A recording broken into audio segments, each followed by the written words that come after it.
আসসালামু আলাইকুম viewers, নুসাইবান্ট mummy চ্যানেলে আপনাদেরকে স্বাগতম। আজকে আমি আপনাদের সাথে শেয়ার করব ফ্রিজে রাখা তাল দিয়ে কিভাবে আমরা মজাদার বড়া পিঠা তৈরি করতে পারি সেই রেসিপিটি। আমি এখানে বেশ কিছু বড়া পিঠা দেখতেই পাচ্ছেন তৈরি করে নিয়েছি। এই পুরো প্রসেসটা আপনাদের সাথে শেয়ার করব। চলুন তাহলে শুরু করা যাক। ফ্রিজে রাখা তাল 5 ঘন্টা বাহিরে রেখে আমি নর্মাল করে নিয়েছি। এবারে আমি মূল প্রসেসে চলে যাচ্ছি। আমি পিঠা তৈরিতে শুকনো চালের গুঁড়ো ব্যবহার করব। একটা বাটি মেপে আমি চালের গুঁড়োগুলোকে নিচ্ছি। এখানে আমি 3 কাপ শুকনো চালের গুঁড়ো নিচ্ছি। আমি আটা ব্যবহার করতেছি, আপনারা কেউ চাইলে ময়দাও করতে পারেন। আমি 1.5 বাটি পরিমাণ আটা দিয়েছি। আটা দিলে পিঠাটা একটু নরম হবে। 1 বাটি আমি চিনি ব্যবহার করছি, পরিমাণ মতো লবণ, হাফ চামচ বেকিং পাউডার, সবগুলো উপকরণ মিশিয়ে নিচ্ছি। চালের গুঁড়োটা যেহেতু শুকনো, এটা কিন্তু পানি ব্যবহার করার ফলে আরও ফুলে বেশি হয়ে যাবে। এই জন্য একটু আপনারা পরিমাণ মতো নেওয়ার চেষ্টা করবেন। সবগুলো উপকরণ ভালোভাবে মিশিয়ে নিচ্ছি। এখন আমি দিয়ে দিচ্ছি এর ভেতরে একটা ডিম। অনেকেই কিন্তু ডিমটা দিয়ে থাকেন না। ডিমটা দিলে পিঠাটা একটু ফুলকো হয় আর কেকের মতো একটা ঘ্রাণ আসে। ডিমটাকেও আমি ভালোভাবে মিশিয়ে নিচ্ছি। এখন আমি অল্প অল্প করে তাল মিক্স করতে থাকবো। একসাথে সব দিব না, তাহলে কিন্তু কম বেশি হতে পারে। আমি অল্প অল্প করে ভাবে মিক্স করতে থাকবো।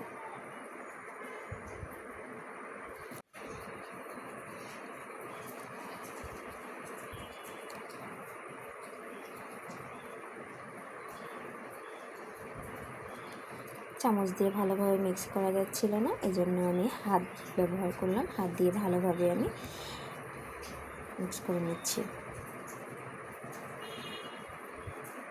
বেশ কিছু সময় ধরে মাখিয়ে নিলাম। আমার মাখানো শেষ হয়ে গেল। এখন কিন্তু একটু পাতলা পাতলা দেখাচ্ছে। কিছু সময় পরে শুকনো চালের গুঁড়োগুলো ফুলে কিন্তু আবার একটু শক্ত হয়ে যাবে। এভাবে আমি 10 মিনিট রেস্টে রেখে দিব, একটা ঢাকনা দিয়ে ঢেকে। 10 মিনিট পরে আমি একটা কড়াইয়ে তেল দিয়েছি। তেলটাকে একটু হালকা গরম করে নিয়েছি। এর ভেতরে আমি পিঠাগুলো দিয়ে দিচ্ছি। আমি চুলার জালটা একদম লো হিটে রেখেছি। হাই হিটে রাখলে পিঠা পুড়ে যাবে, কিন্তু ভেতরে কিন্তু হবে না। হাত দিয়ে আমি ছোট ছোট গোলা দিয়ে দিচ্ছি আর পিঠাগুলোকে উল্টে পাল্টে ভালোভাবে ভেজে নিচ্ছি।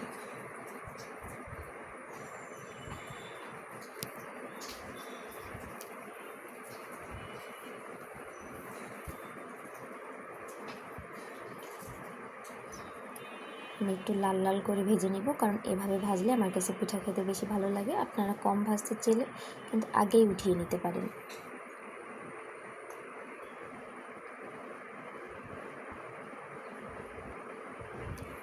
চুলার জাল কিন্তু কোনোভাবেই বাড়ানো যাবে না, তাহলে পিঠা পুড়ে যাবে আর পিঠার প্রকৃত স্বাদ কিন্তু পাওয়া যাবে না। অনেকে মনে করেন ফ্রিজে তাল রেখে দিলে সেই তাল দিয়ে পিঠা তৈরি করলে পিঠা তিতা লাগে অথবা খেতে ভালো লাগে না। সঠিক প্রসেসে যদি তৈরি করা যায় তাহলে কিন্তু খেতে অনেক বেশ ভালোই লাগে, আর তিতা ভাবটা একটুও থাকে না।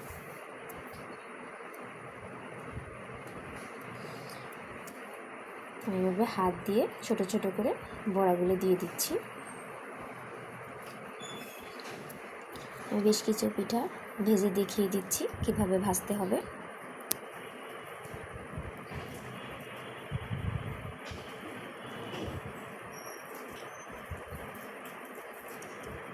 হাতের ভেতরে গোলাটা নিয়ে আঙুলের সাহায্যে এভাবে ছেড়ে দিতে হবে, তাহলে পিঠাটা একটু গোলাকার হবে।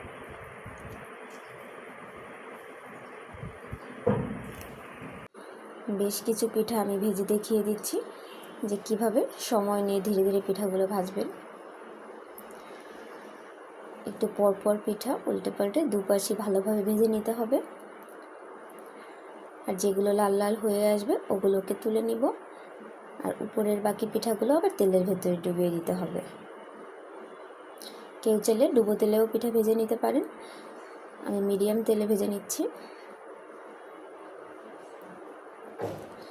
অনেকে আবার বড়া পিঠার শেপ লম্বাটে করেও থাকেন, তবে আমার কাছে গোলটাই বেশি ভালো লাগে, এজন্য আমি এভাবে তৈরি করছি।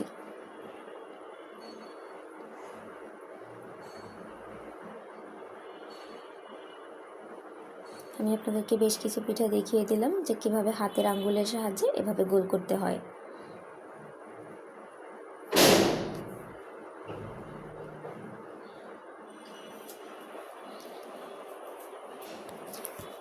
সবগুলো পিঠা আমার ভাজা শেষ। পিঠার কালারটা দেখতে যেরকম হয়েছে, খেতেও মাশাল্লাহ দারুণ টেস্ট হয়েছিল। কেকগুলো একদম পিঠাগুলো কেকের মতো সফট হয়েছে। ভিডিওটা দেখার জন্য ধন্যবাদ। ভালো থাকবেন। আল্লাহ হাফেজ।